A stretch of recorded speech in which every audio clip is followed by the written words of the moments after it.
From Washington, this is VOA News.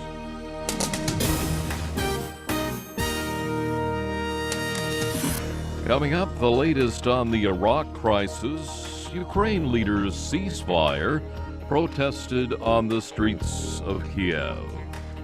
Hello, everyone. I'm Steve Norman. Iraqi military forces battled Sunni extremists Sunday to regain control of the northern city of Tikrit as the al-Qaeda breakaway group Islamic State of Iraq and the Levant, controlling large tracts of Iraq and northern Syria, formally declared an Islamic State.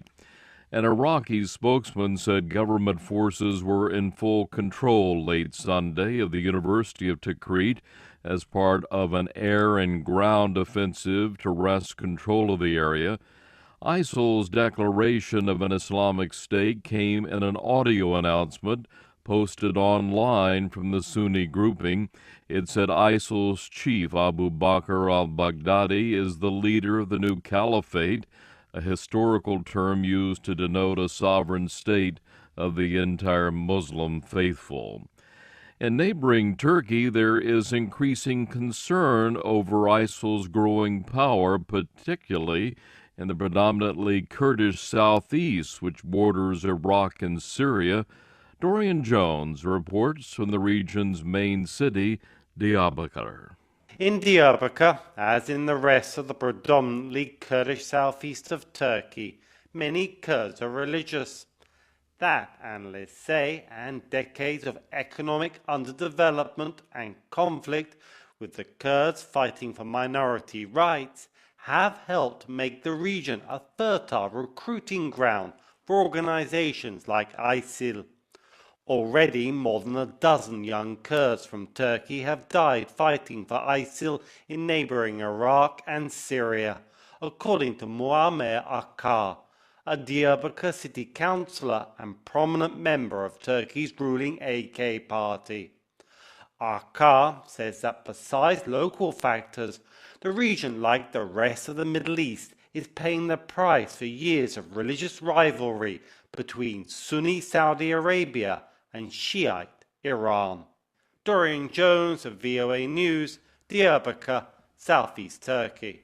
Representative Mike Rogers, the chairman of the U.S. House Intelligence Committee, told CNN on Sunday that Ahmed Abu Khattala should be treated as an enemy combatant and not as a criminal on U.S. soil, arguing that doing so would be costly and could hamper the ability of U.S. officials to extract valuable intelligence from suspected terrorists.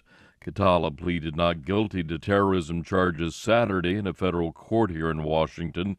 United States alleges he led a conspiracy that resulted in the September 11, 2012 attack on the U.S. consulate in Benghazi, Libya, that killed U.S. Ambassador Chris Stevens and 3 other Americans.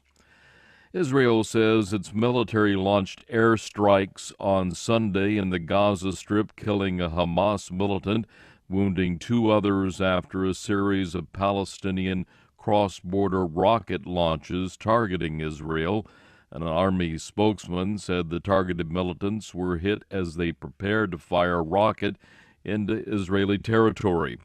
Palestinian militants fired rockets into the southern Israel on Friday and Saturday, one of them hitting a factory in the town of Sderot, setting it on fire.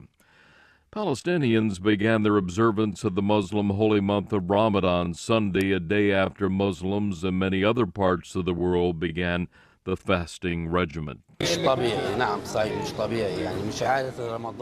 Hebron resident, along with other Palestinians, says the Israeli military operation in the West Bank searching for the kidnapped teenagers has affected the start of the holy month, saying it less joyful than in the past.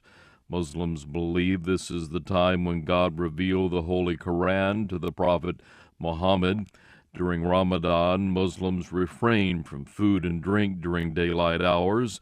The start of Ramadan is determined by the sighting of a crescent moon with the naked eye.